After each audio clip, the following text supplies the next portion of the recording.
Life in my small hometown was as straightforward as it gets.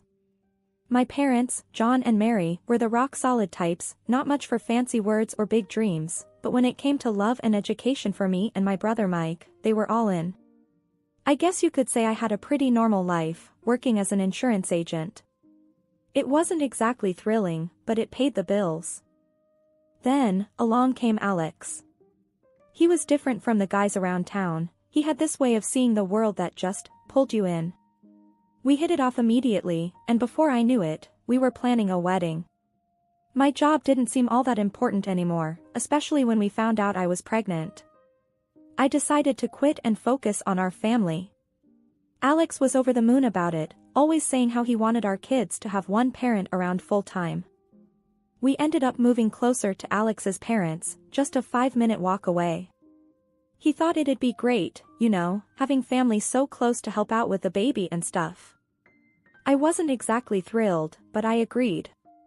That decision would come back to bite me in ways I couldn't have imagined, all thanks to Mrs. Anderson, my mother-in-law from hell. Mrs. Anderson had this idea of a perfect daughter-in-law, and let me tell you, I wasn't it. The woman had a comment for everything I did, from the way I washed the dishes to how I decided to stay home and raise our kid. One day, I was in the kitchen, trying to make sense of her latest critique on my lasagna, when Alex walked in. He found me muttering to myself about how to properly layer noodles according to the Gospel of Mrs. Anderson. "What's got you talking to the pasta, Em?" he asked, trying to hide his amusement.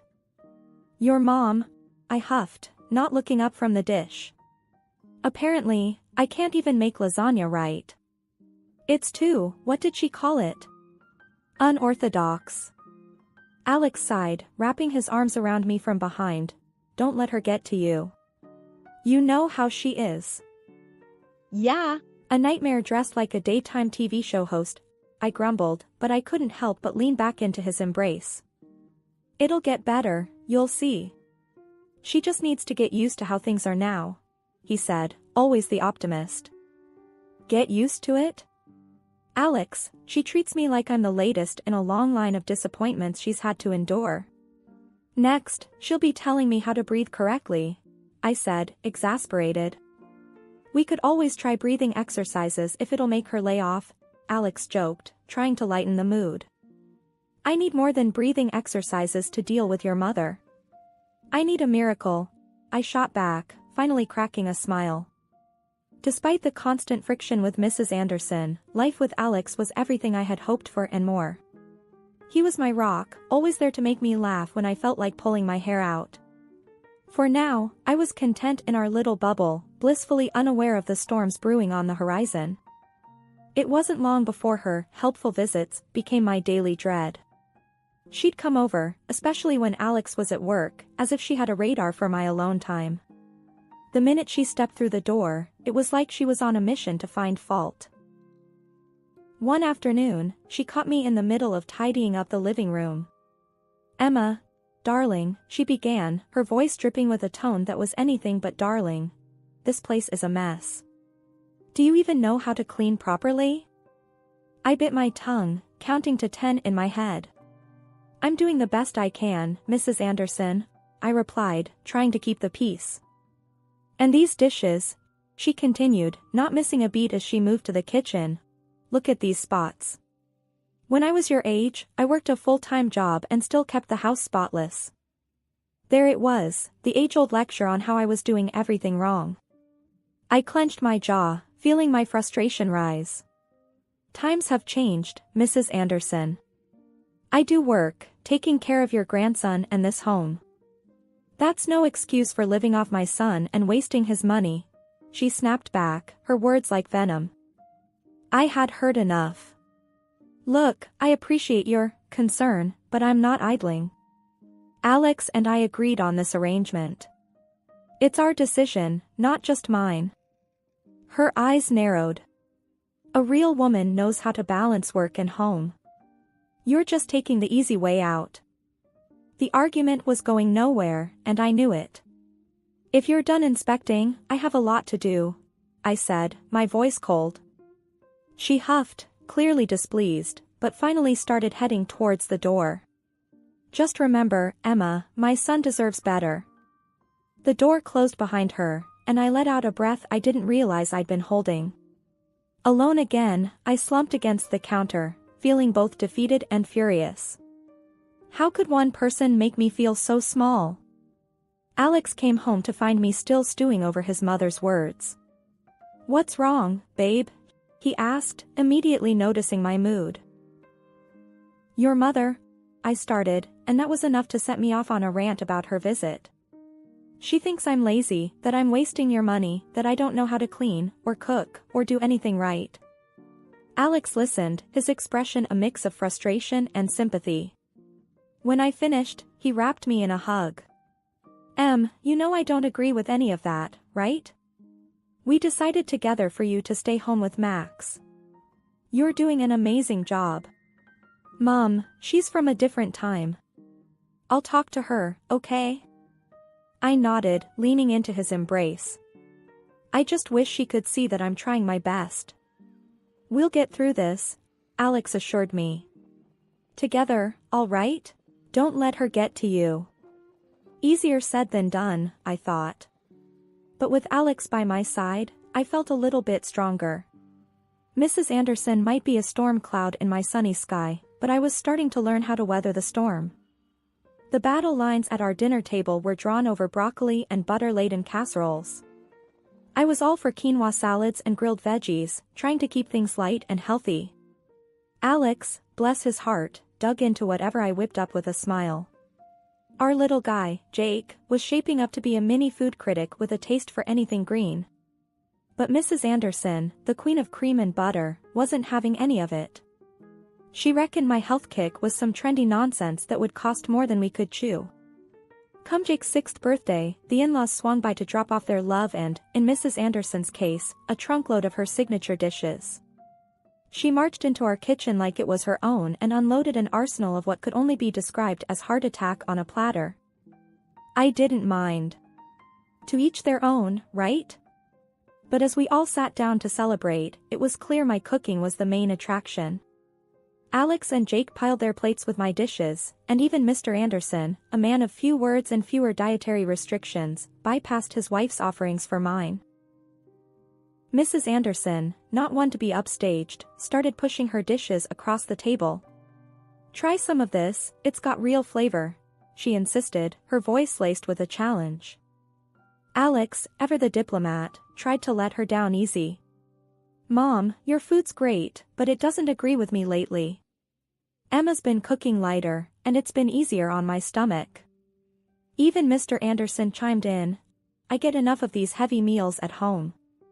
It's nice to have something different." You could see the storm brewing in Mrs. Anderson's eyes. She was about as pleased as a cat in a bath. Without another word, she stood up, her cheeks a shade of tomato, and made some excuse about forgetting something in the oven at home. She was out the door before dessert, leaving a cloud of tension in her wake. After the door clicked shut, Alex let out a low whistle.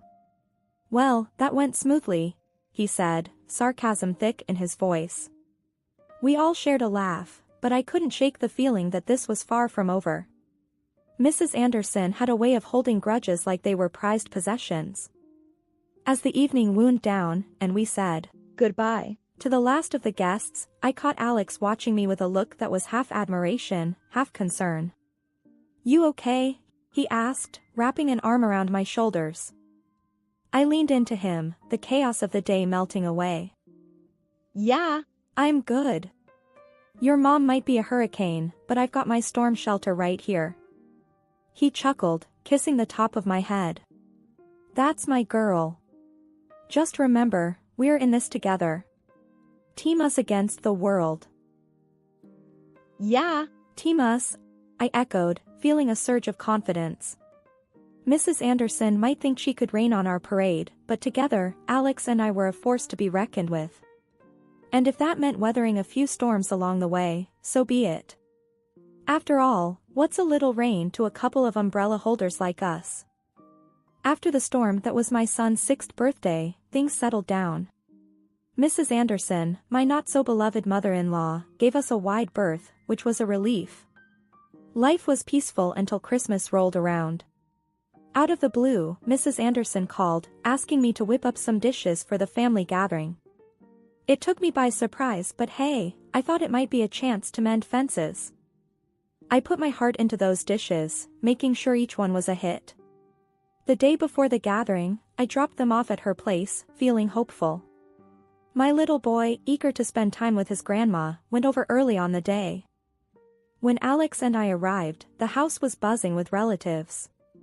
Everyone seemed genuinely happy to see us, everyone except her. The atmosphere was weird, but I brushed it off, thinking maybe we were finally turning a corner. That hope shattered the moment Mrs. Anderson stood up, clearing her throat for everyone's attention. "I need to apologize," she began, her voice louder than necessary. "I made a mistake letting Emma prepare our dinner." I felt every eye in the room on me, confusion and embarrassment flushing my cheeks. What was she on about? She made a show of tasting my dish, then dramatically spat it out. "See? Inedible," she announced, urging others to try and see for themselves. My heart sank as I watched relatives hesitantly taste my food, their expressions turning sour. It didn't make any sense. I'd tasted those dishes, they were fine. "What's going on?" I whispered to Alex, who looked as baffled as I felt. He shrugged, at a loss. "I don't know, Em. This isn't right." Mrs. Anderson was basking in the drama, a smug look on her face as she watched the scene unfold. "I'm so sorry you all had to taste that. I have no idea what Emma was thinking." Encouraged by her performance, other relatives hesitantly followed suit, tasting the food and then sharing looks of disappointment.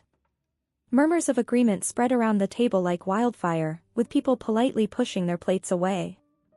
The mood shifted, with everyone suddenly becoming a critic, suggesting that what I'd brought to the table was less a feast and more a fiasco. Just as the embarrassment was about to swallow me whole, my husband's cousin, Mike, tried to lighten the mood. "Hey, don't sweat it," he said, clapping me on the back with a half-hearted chuckle. "We all botch it up in the kitchen now and then.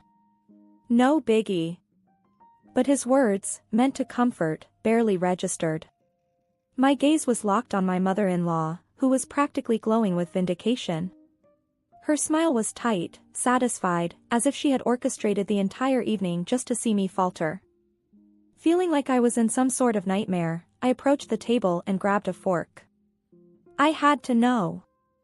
Each dish I had lovingly prepared and tasted to perfection before bringing it to the gathering was now tainted with a pungent taste of balsamic vinegar. It was baffling, these recipes were my signature, crafted without even a hint of vinegar. Standing there, amid the bewildered and disappointed glances from relatives, I felt a mix of embarrassment and betrayal. "Mrs. Anderson," I started, my voice steady despite the turmoil inside. "Could you please explain? There's vinegar in everything. It's overpowering, and it wasn't part of my recipes." Mrs. Anderson, with a coolness that seemed rehearsed, shrugged off my concern. "How should I know, dear? Perhaps you simply made a mistake. It happens to the best of us." But before I could press further, a voice, clear and innocent, cut through the tension. "Mommy! I know what happened to the food."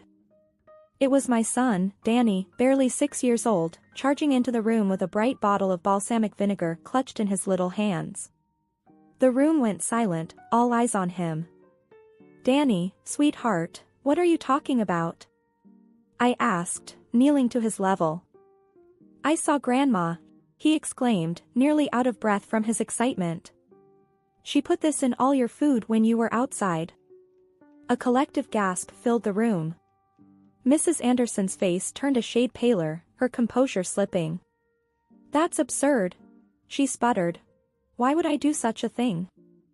"Danny, can you show me exactly what you saw Grandma do?" I asked, trying to keep my voice calm despite the storm of emotions raging inside me. With the seriousness of a judge, Danny walked over to the table, pointing the bottle at each dish I had made. "Here, and here, and here," he announced, his finger moving from one dish to the next. After the whole fiasco with the dishes and Danny's bold claim, the room was as tense as a coiled spring. I couldn't have been prouder of my little guy for speaking up, his honesty shining like a beacon in that stormy evening. "That's my boy," I said, ruffling his hair gently. Kids his age have a knack for seeing things clearer than us adults sometimes. But Mrs. Anderson, my mother-in-law, wasn't having any of it. Her face twisted in anger. She snapped. "That child's lying. You've taught him to be a liar, just like you." The words hit like a slap, and Danny's tears started flowing, his little body shaking with sobs. That was the last straw for Alex. Standing up so fast his chair nearly toppled, he pointed a firm finger at his mother. "Don't you dare accuse him or Emma of lying. He's a child, Mom. What's wrong with you?" She shot back. "Oh, please. You're so whipped by Emma, you can't even see the truth. Maybe you should think about who you're married to." Before Alex could retort, his dad, a usually quiet man who preferred to stay out of these squabbles, stood up. His voice was calm but carried a weight that silenced the room. "Enough, Martha. I won't hear another word against my grandson or Emma. They're family." Martha, fuming, rounded on her husband. "Fine. If you're siding with them, maybe we shouldn't be together. How about that?" To everyone's shock, he simply nodded. "Maybe you're right. If this is how you treat family, I don't want any part of it.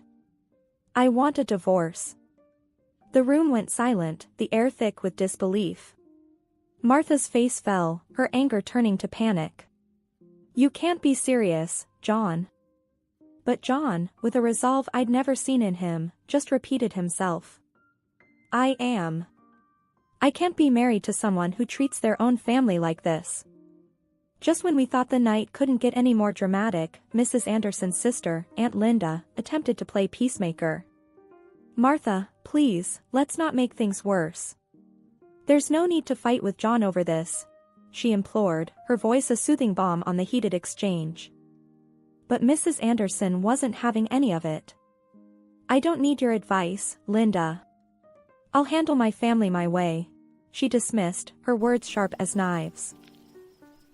Aunt Linda, taken aback by the rebuff, stood up, her face a mask of offense and disappointment. "Well, if that's how you treat not just Emma, but all of us, I can't stay here," she declared, her voice tinged with sadness and disapproval. Her words were like a signal, and one by one, the other guests began to gather their things, their movements heavy with the weight of the evening's events. The atmosphere was charged with a mix of solidarity for what was right and disbelief at how quickly things had unraveled. The aftermath of the disastrous dinner at Mrs. Anderson's was like the calm after a storm. The guests had fled, leaving a palpable tension hanging in the air. Mr. Anderson, usually a man of few words and even fewer confrontations, turned to his wife with a look that was equal parts disappointment and determination. "Martha, this is the last straw," he said, his voice steady but laced with an undeniable weariness. "Your selfishness, your intolerance. I've had enough. I'm done putting up with it. I'm leaving this house tonight." The words seemed to hit Mrs. Anderson like a physical blow. For once, she was speechless, her usual retorts and defenses failing her. She reached out, as if trying to physically pull her husband back, but Mr. Anderson was resolute. He then turned to us, Alex and me, with a proposition that took us by surprise. "Let's not let this ruin our Christmas. Why don't we continue the celebration at your place? Emma, I know you had more of those wonderful dishes prepared." The offer was like a beacon of hope, a chance to salvage what was left of the evening. "Absolutely, we'd love to have everyone over," I replied, my heart swelling with gratitude for the unexpected solidarity. In a flurry of activity, I called the guests who'd left, explaining the sudden change of venue and inviting them to join us at our house. To my relief and delight, everyone agreed, their spirits lifted by the promise of a more welcoming atmosphere.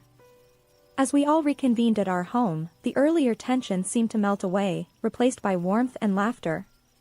The living room was filled with chatter and the clinking of glasses, as I brought out dish after dish of the food I'd originally prepared with so much love.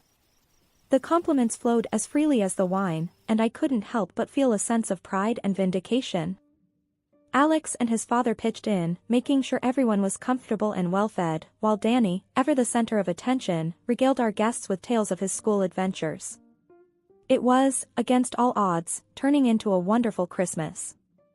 As the evening drew to a close, and our guests started to leave, each one made a point to thank us for the lovely time, their earlier discomfort forgotten. Mr. Anderson stayed behind, helping us clean up, his earlier resolve softened by the evening's successes but still determined to follow through with his decision. Mrs. Anderson, meanwhile, spent the night alone, a consequence of her actions and choices. It was a somber reminder that the spirit of Christmas, of family and togetherness, couldn't be forced but had to be nurtured with kindness and understanding. That Christmas, while it started with division and discord, ended with unity and joy. It was a testament to the strength of family, not just the one we're born into but the one we choose and build through our actions and compassion. And as I looked around at the happy faces of our impromptu gathering, I knew that, despite everything, we had indeed had a great evening. In the wake of the Christmas upheaval, life took a turn I never would have guessed.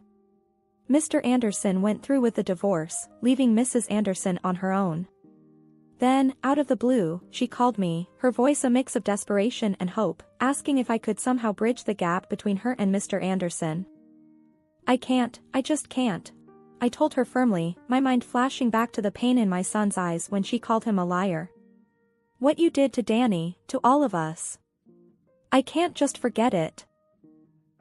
So, there she was, moving out of the house she'd lived in for years, into a rented apartment that was a far cry from the comfort she was accustomed to. Her savings were thin, and the allowance from Mr. Anderson barely covered the essentials. Last I heard, she'd started working part-time at a local store, a reality she never imagined for herself. One evening, while Alex and I were clearing up after dinner, I brought it up. Can you believe she's working at the store now? I mused, not sure how to feel about it. Alex leaned against the counter, drying a plate. Yeah, I heard. Hard to believe, right? But, honestly, it feels like karma in a way. Her actions, everything that led to this. It's like she's finally facing the consequences. I nodded, the sponge in my hand pausing on a stubborn spot. I do feel bad, on some level. But then I remember Danny's face that night, and my sympathy just fades. Yeah, Alex sighed, setting the plate aside. It's a tough situation all around. But she did bring it on herself. All those years of bitter comments and manipulative behavior. It's sad, but maybe this will be a wake-up call for her. We shared a quiet moment, the complexity of family ties weighing heavily between us. Do you think she'll change? I asked, genuinely curious about his take. Alex shrugged, a hint of sadness in his eyes. I hope so, for her sake. But people only change if they want to, not because we want them to. All we can do is move forward and make sure our little family stays strong, surrounded by love and respect. His words, simple yet profound, resonated with me. The saga with Mrs. Anderson was a stark reminder of how fragile relationships could be, and the importance of nurturing them with kindness and honesty. As we finished up in the kitchen and settled down for the evening, I felt a sense of peace. Despite the trials, our family had emerged stronger, more united. The future was uncertain, but as long as we had each other, we could face whatever came our way with grace and resilience. All right, everyone's presentations are done. Nick, the manager, said as he tried to move the discussion forward. Excuse me, I haven't. I recently found out something. Nick interrupted me and began to speak. There's apparently someone in this department who didn't graduate high school and is just a part-timer. Meetings should be for employees only. Absolutely right. His lackey, Mike, of course, agreed with Nick. I'm leaving. After leaving the meeting room, I started to shut down my computer. I noticed that an email had arrived, not in my personal inbox, but in the company's shared email.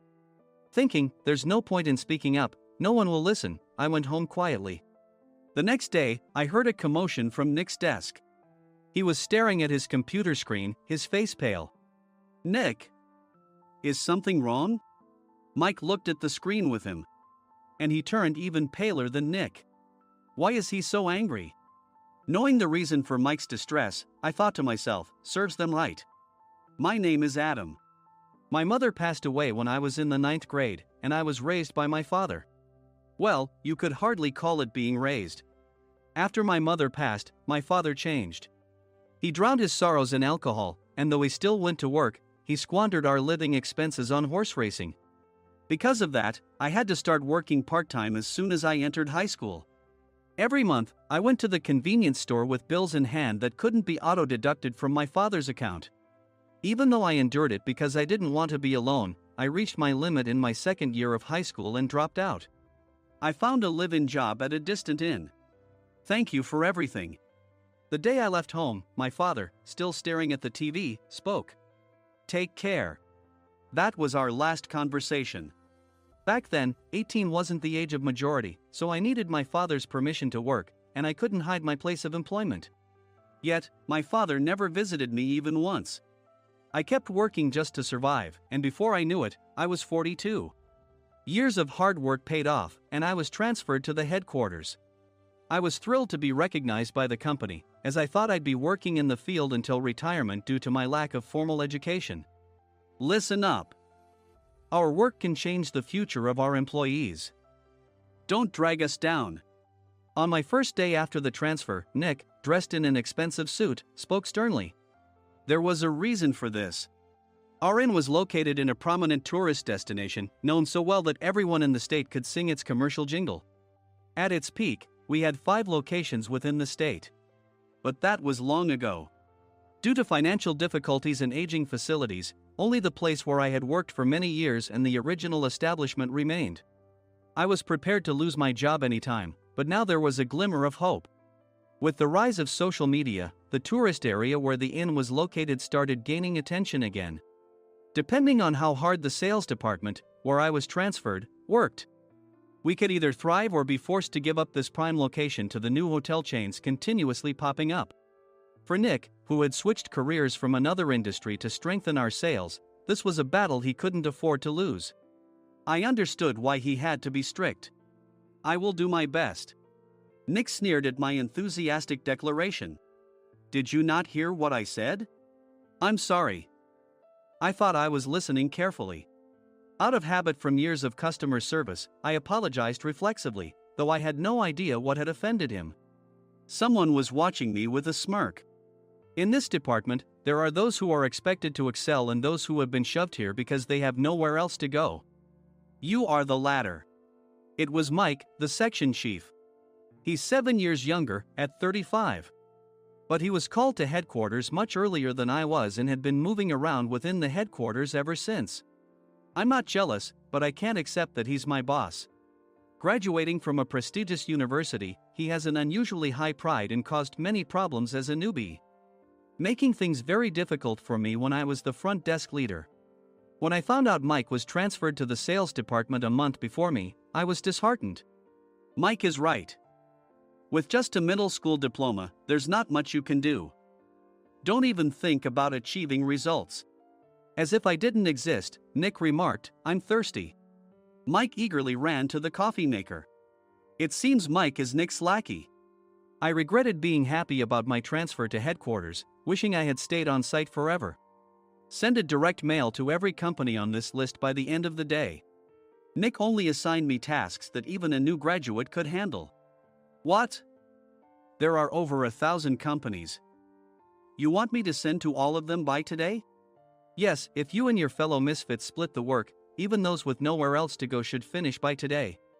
I glanced at the employees typing away expressionlessly. They were worn out from customer service, only thinking about leaving on time, or were women reassigned after having children, with zero motivation for work.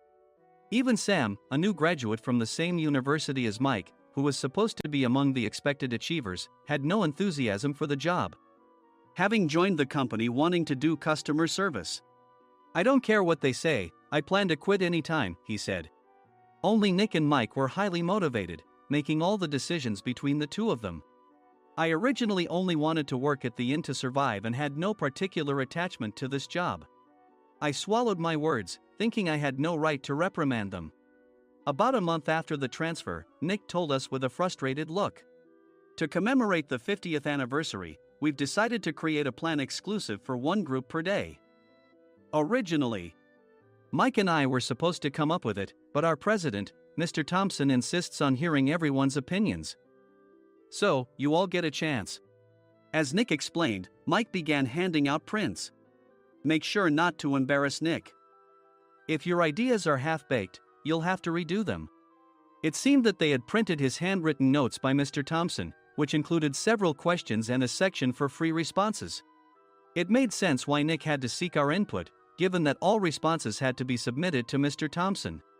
We were given a week to think about it, and a meeting was scheduled to compile our ideas. My plan is to let guests enjoy both the old and modern America. Nick began the presentations. Guests would watch a master confectioner at a nearby traditional sweet shop make sweets in front of them.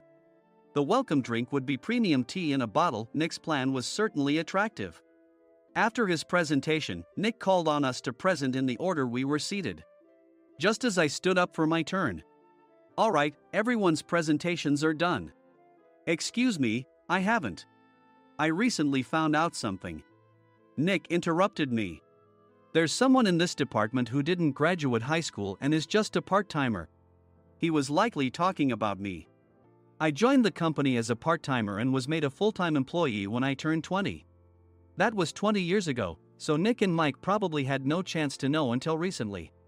Meetings should be for employees only. Absolutely right. After that, Nick kept creating opportunities to solicit everyone's opinions, purposefully excluding me from speaking. The meeting unexpectedly heated up and went past the scheduled end time. A few people asked to leave, and the discussion continued with the remaining few. Still here? Normally, you'd leave in that situation. Though I had no attachment to the job initially, hearing kind words from customers made me want to make them happier. For someone like me, with nowhere to go, the inn was my home and customer service was my life. I felt pathetic about my current self. I'm leaving. I left the conference room and started shutting down my computer. I noticed an email had arrived, not in my personal inbox, but in the company's shared email. Thinking no one would listen to what I had to say anyway, I quietly went home. The next day, while preparing the DM as instructed, I heard a commotion from Nick's desk. In his haste to stand up, he hit his knee on the desk. He stared at his computer screen, his face pale. Nick! What's wrong? Mike, thinking he should be the first to rush over, approached Nick while still wearing his coat. He peered at the screen with Nick.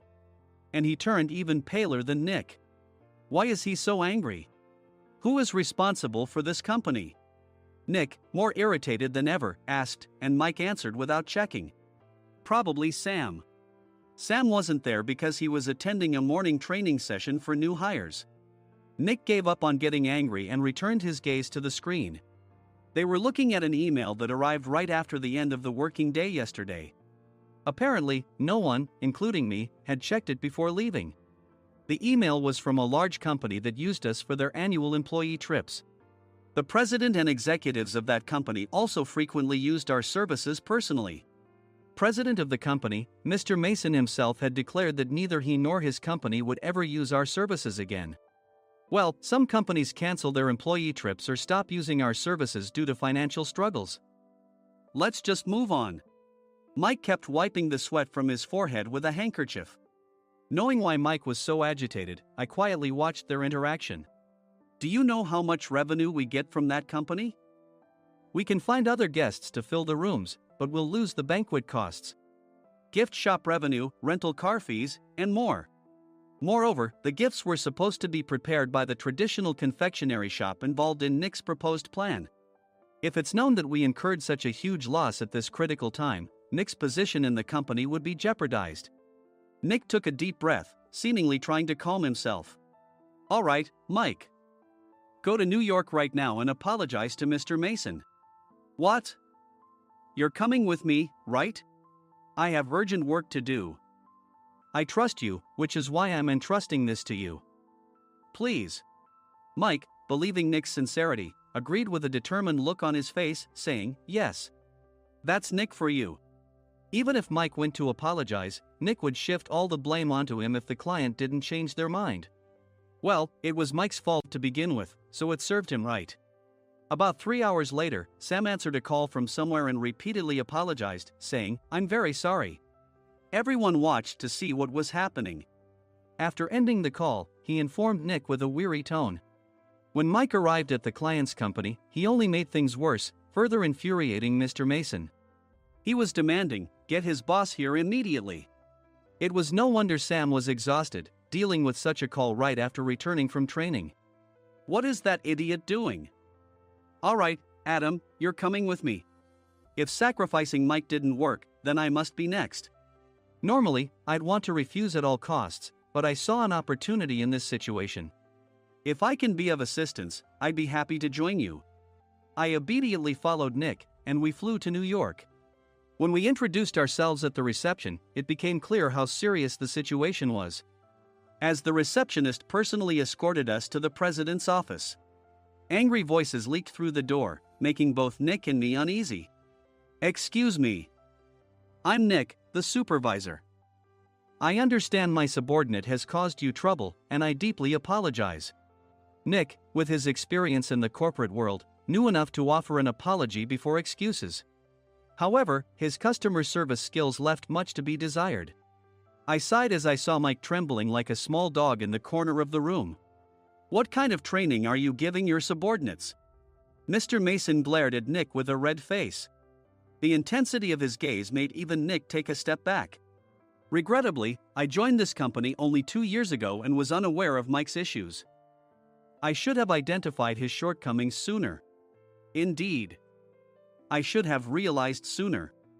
No sensible person would come to apologize and then give a lengthy presentation on the drawbacks of not using their in. Nick froze, his mouth slightly open. Suspecting the worst, I picked up the documents that had fallen to the floor. It seemed Mike hastily prepared these documents on the plane, listing the disadvantages. Disadvantage 1: if you change the venue for the company trip, employees might suspect it's for cost-cutting reasons, leading to a negative impression. Reading it aloud half-jokingly, Nick snatched the papers from my hand and checked the contents with a furious expression. Among the stack of documents was a receipt from a nearby convenience store's copy machine. I felt a pang of dread, hoping he hadn't shown the receipt as well. What do you think he said when I asked what kind of nerve he had to do this? I'm very sorry." Faced with the dire situation, Nick must have thought there was nothing left to do but apologize. In a voice smaller than I'd ever heard from him, he uttered words of apology. He said, "I'm a Harvard graduate. I don't believe I said anything wrong." "Mike, what have you done?" Forgetting his plan to pin the blame on Mike, Nick yelled loudly, even in front of Mr. Mason. "I didn't do anything wrong." "You're still saying that? Look at him." Mike pointed at me with a shaking hand. "I was assigned to headquarters in my 20s and now I'm a section chief. This guy only made it to headquarters at 42. Everything I've done proves I was right. So why are we losing the contract?" Having said his piece, Mike collapsed to the floor. "Of course. You were sent there because you had nowhere else to go." Mike never expected to hear such words from someone he looked down upon. He lunged at me, and Nick hurriedly stepped in to stop him. "Mr. Thompson told me Mike is a quick thinker, and to take good care of him." There's no way he was pushed aside. "Don't make things worse here. He didn't say quick thinker, he said only quick-witted, didn't he?" I don't remember that part." I recalled the many troubles Mike caused when he was a newbie.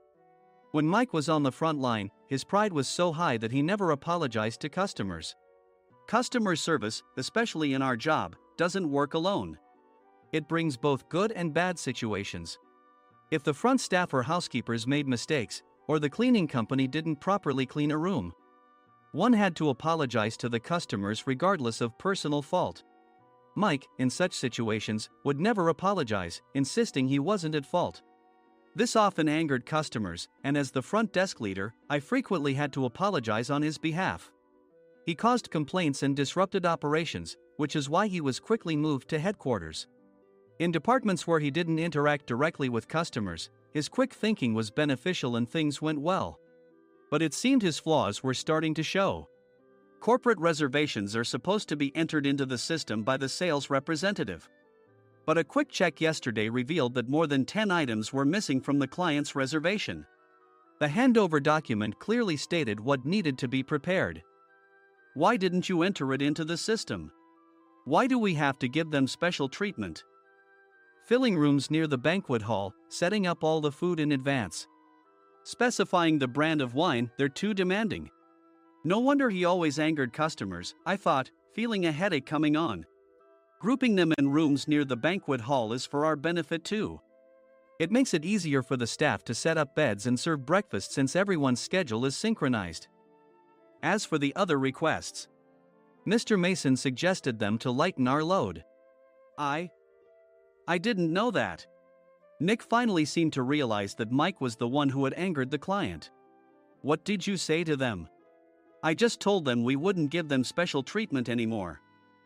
We shouldn't waste effort on things that don't bring in money. I was utterly exasperated at his lack of understanding of customer service. Of course, we shouldn't comply with unreasonable demands. But carrying over successful practices from past stays makes customers feel remembered and enhances their experience. Good memories encourage repeat visits. That's part of our job. I looked down at Mike, who was sitting on the floor. In our job, nothing is a waste. Mr. Thompson likely moved you to the sales department, hoping you'd finally understand this. How do you think he feels now that you've failed to meet his expectations? Mike, tears in his eyes, fled the president's office. I was amazed he still hadn't apologized. You have it tough, Adam. It's okay, we're all employees of the same company. I deeply apologize for this disrespectful incident. Especially after all the care you've shown us. If it weren't for you, Adam, I really would have stopped staying here. When I heard you were moving to the sales department, I was willing to reconsider if you handled it. Seeing us talk so amicably, Nick's face contorted. Do you two know each other? Adam's service is excellent. I always requested him specifically. Normally, we don't accept specific staff requests, but we made an exception for Mr. Mason, adjusting my shifts accordingly. He had personally stayed at our hotel just before my transfer, and during casual conversation, I mentioned, I'm moving to the sales department soon. If I hadn't told him then, things could have been much worse. Please continue to take care of us. I look forward to it. On the return flight, Nick awkwardly offered me a can of beer. It's still working hours. Of course, I had no intention of forgiving him for a single beer.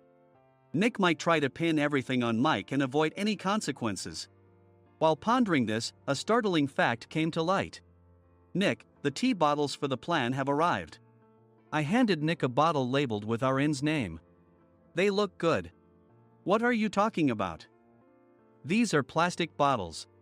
I had assumed we would use the trendy, high-end bottling tea. But what arrived were ordinary plastic bottles of tea with customized labels. The only unique aspect was the label, which had the inn's name, making it look customized. Upon further investigation, I discovered that a substantial amount of money was set to be paid to the tea company. It was priced like bottling tea. Does this plastic bottle really cost $100 each? The tea inside is specially blended for us. The extra cost is for that. Wouldn't it be better to use another tea company? Or is there a specific reason we must use this one? As Nick continued to make excuses, I showed him a printed email. I informed the tea company's president, Mr. Mitchell, that we discovered irregular payments and he confessed. He said you two were high school classmates and planned to split the extra money. That idiot. Why did he confess? That's not important. You should worry about yourself, this could turn into a police matter. Opening the bottle cap, I suggested. How about calming down with this tea? It supposedly has a relaxing effect. Nick drank the tea frantically. In the following days, decisions were made about their fates. Mike was reassigned to the General Affairs Department, with no chance of transfer or promotion, as per Mr. Thompson's orders. As for Nick, since the payment to the tea company hadn't yet been made, he narrowly avoided legal trouble. Instead, he was encouraged to leave the company, and to avoid further complications, Nick submitted his resignation. Rumor has it that connections between HR departments have made it difficult for him to find new employment. Even though it was good to have those two gone, something unexpected happened in the sales department. Everyone became motivated and united in refining the 50th anniversary plan. In the end, my plan was adopted. We collaborated with the Tourist Information Center to provide personalized guides. The plan, tailored to the number of guests, was truly special for the 50th anniversary. Hey, is Adam's family coming to stay? I immediately booked that special plan for my family. Sam noticed it on the reservation list and quickly picked up on it. Yes, I'm inviting my father. That's great. I might invite my parents too. I lacked the courage to face my father just as Adam. But here, with the confidence Mr. Mason praised, I felt ready. The 50th anniversary plan was a perfect opportunity to reconnect with my father. I hoped to bring back the days when we could laugh together as we once did.